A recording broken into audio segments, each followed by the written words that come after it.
In honor of IMC 2021, Sumi, Infusion, I'm presenting to you Passage Through Asia, Culture of Fusion through Woodblock Printmaking, in the particular case of Nepal, or at least starting with Nepal.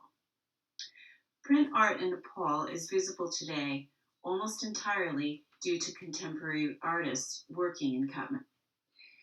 Most of them credit Indian artist and print scholar Seema Sharma Shah and Nepali painter and print artist Uma Shankar Shah, who met as students at Baranas Hindu University in Varanasi. Resolved to launch a printmaking program at Kathmandu Tribhuvan University, the couple opened Nepal's first teaching studio in 1999 after the donation of an etching press. This recent story of print is so focused on etching, if only because of the economic challenges in cultivating other print modes, and so compelling, that I wrote about it for Printmaking Today last year. When I first met Lama, he was already steeped in the culture of woodblock printmaking, passionately connecting artifacts from his own family history. But Lama's path of painter turned printmaker began in Japan, a journey that was not random. While Lama was a high school student, his elder sister, who had studied Japanese, welcomed Japanese friends to their home. Not only did the lilt of their language fascinate Lama, but so too did the art books they brought with them, particularly those on Nihonga. Since then, the aspiring artist had dreamt of Japan. His ticket there hinged on a costly language program that offered a visa for a longer stay. In 2010, he departed Kathmandu for Tokyo. What happened afterwards was unexpected. When Lama arrived in Tokyo, he recognized language was the obstacle lying between him and his aim to study painting there. 6 months into his Japanese studies, he applied to Tokyo University of the Arts, or Geidai, knowing the Nihonga painter Hirayama Ikuo had long been affiliated there. Lama also knew of Hirayama through his Buddhist paintings from the Silk Road and the painter's visit to Nepal. Lama, however, received a tip. Conservation, or Hozon Shufuku, was an easier field in which to enroll. He submitted his proposal to restore a 16th century fresco within the iconic palace of 55 windows in Durbar Square, the old kingdom of Bhaktapur outside Kathmandu. But writing kanji for a Geidai's entrance exam was daunting, and the interview taxing the 4 or 5 professors. Failing the exam and receiving a rejection, some suggested Lama return to Japan. Disheartened, Lama reconsidered how he might make the most of his 2-year visa. Museums were a start between his language studies and a job at a transportation company, Yamamoto Unyu, loading deep freeze cargo into trucks in 5-hour blocks, and later as a dishwasher in a Shinagawa ramen shop. Across Tokyo, Yokohama, and Machida museums, Lama began to develop a feel for Japanese art through viewing Nihonga, yoga, or Western-style painting, calligraphy, and prints. One of his language instructors recommended an ukiyo-e exhibition at Tokyo National Museum. Unfamiliar with the term and the medium, Lama went. When he viewed Hokusai's Great Wave for the first time, he assumed it was a digital print for its perfect registration. This degree of precision was impossible in manual printing, he surmised, until he detected the layers of color on the paper. The discipline in the execution of the print moved Lama. In another Tokyo museum, he encountered Munakata Shiko's Disciples of Buddha series and discovered how this artist carved in the same mode, yet rough, bold, not orderly, in Lama's words. Munakata also depicted his images in Sumi. All it takes, Lama believes, to tell a story. The Nepali artist began to envision possibilities for his own artistic practice. Toward the end of his language studies, Lama applied to the art conservation program at Kyoto University, where his application was also declined. With no chance to save money and no other foreseeable path, he prepared to return home. Fortune intervened in Tachikawa, in Tokyo, between a walk to and from the ramen shop. He had observed a man painting between classes through the window of a night school. On Lama's way home one night, the man invited him in for a drink. He turned out to be the painter Ogawa Tomoji, who welcomed Lama to his curtain exhibition and the after party. Upon viewing Lama's portfolio later, Ogawa introduced him to another artist, and to another, until the Nihonga painter Taki Masamichi took steps to secure formal study for the young Nepali. The language student landed not a painting, but printmaking scholarship at Meisei University in the foothills of Ome, outside Tokyo. Shibuya Kazuyoshi, the lithographer and Meisei's head of the School of Art and Design, recognized Lama's potential. Still, Lama claimed no knowledge of print apart from scaled-down potato printmaking in his BFA program at Kathmandu University. Shibuya was concerned the learning curve might be too steep. It was steep indeed, as Lama recalls, but spending 10 to 12-hour days in the studio, Lama began to make sense of the new technique.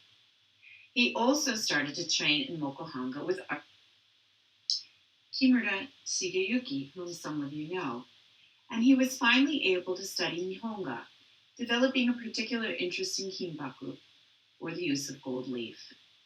When Lama had discovered Hokusai's wave, he thought he was encountering something entirely new, until he had a revelation working in Mokuhanga at the Meisei studio.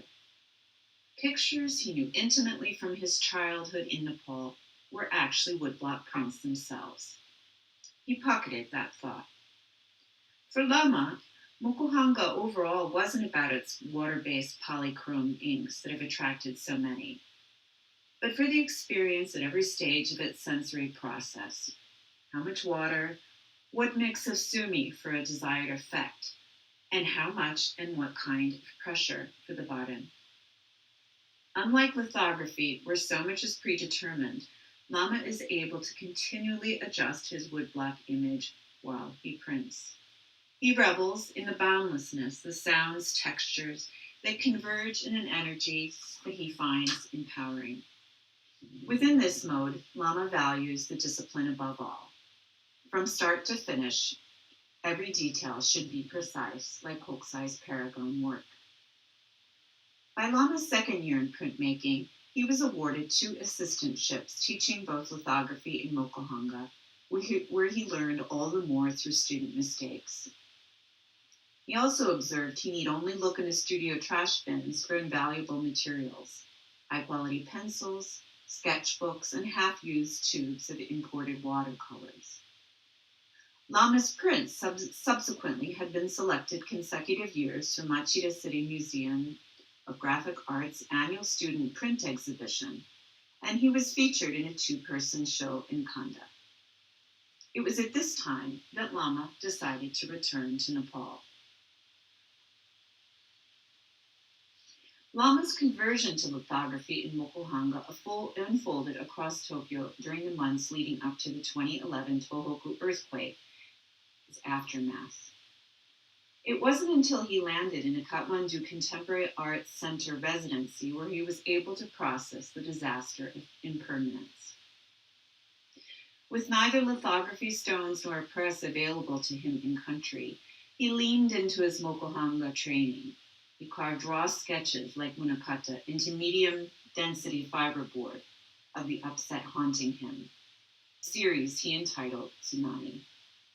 And this time, he printed on native Lokta paper. Less than a year later, Nepal's 2015 Gorkha earthquake hit, where history fell into heaps. The depths of loss manifested in another series of Lama's prints, explore trauma through Nepal's fragmented cultural heritage. The difference, Lama identified, is when I was in Tokyo, I did not see the tsunami. In Nepal, I felt a big earthquake and saw the buildings crumble in front of me. No coincidence during these years, Lama's attention to mutant material culture heightened. When he experienced the revelation of woodblock prints in his own culture back in Meisei's studio, he remembered his grandfather's printing of mandalas folded into squares, woven around with colored threads into a Tibetan design, and worn around the neck as amulets. Bestanag, or snake pictures, old hand-printed posters of the indigenous Mewar people of Kathmandu Valley that served as festival talismans.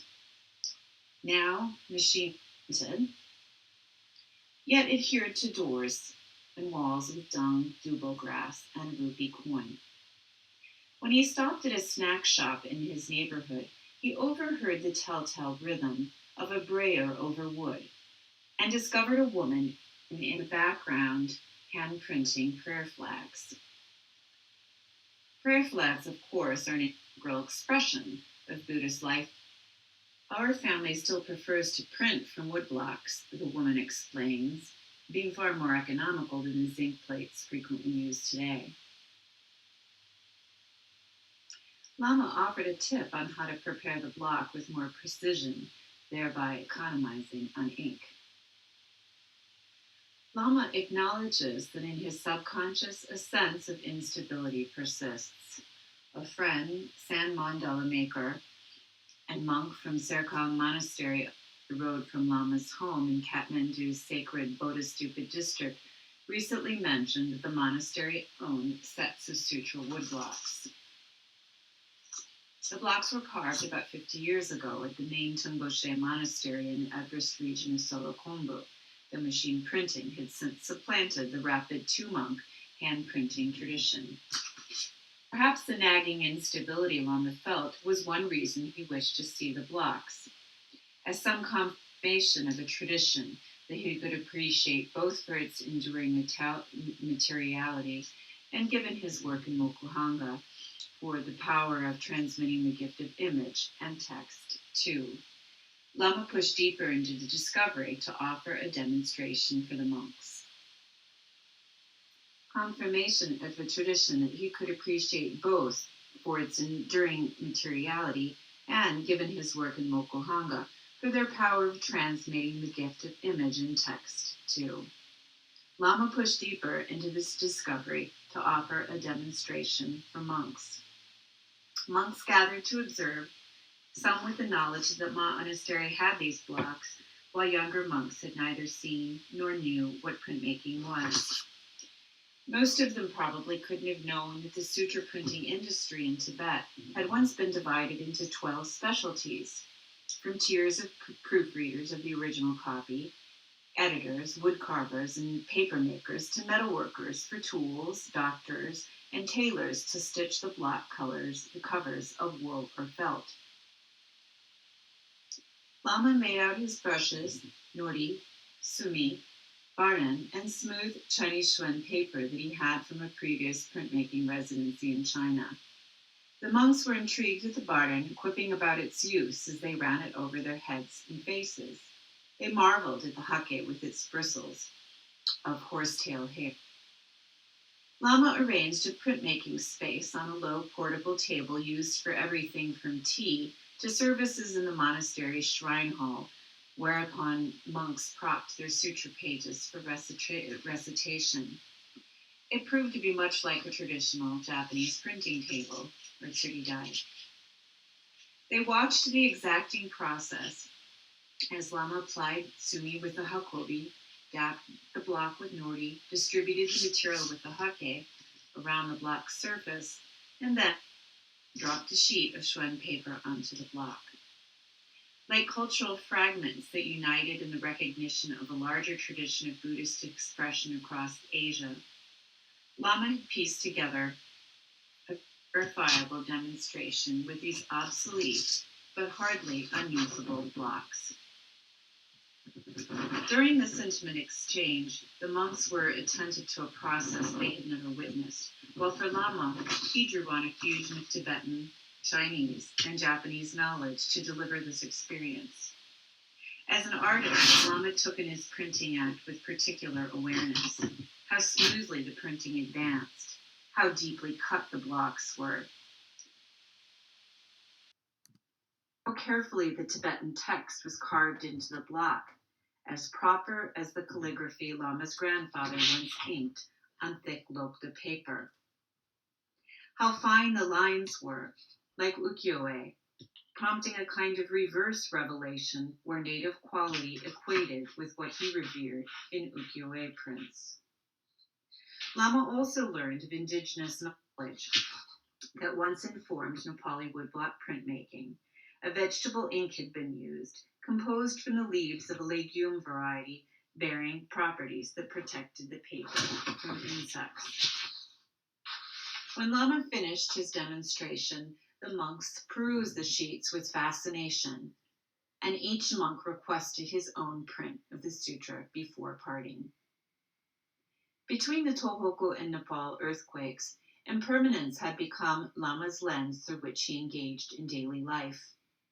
At base, impermanence pervades the Buddhist mindset across Asia, as it drove two Lama's editions documenting Nepali cultural icons as indistinguishable rubble. More widely, print matter by its very nature is viewed as ephemeral. Fire, a future inevitable earthquake, a climate-changed monsoon, all could turn the blocks themselves into their own wreckage, as occurred more infamously in World War II across Tokyo, and later during the Cultural Revolution. Still, monasteries preserve and protect woodblocks, swaddled in substantial coverings and shelved like a library in specially designed compartments. Serkong's monastery's blocks lasted long enough for Lama to call upon his artistic training and capture their value, both through the process of making and the production of material result. Lama's immersion in print has enabled a certain permanence through the power of transmission. In other words, through Lama's pursuit of learning, resilience to endure, and commitment to his community, he didn't shed tradition, but bolstered it. His development as an artist stirred awareness of Nepal's rich past, as well as new ways of valuing the tradition, neither only for reproduction nor visual art, or not even for creative performance or spiritual experience alone. But in this extra step for an artist, Lama is seeking a way of connecting contemporary life to transmission from the past. Lama knew that Hirayama Ikuo had produced a series of paintings depicting the transmission of Buddhism via the Silk Road.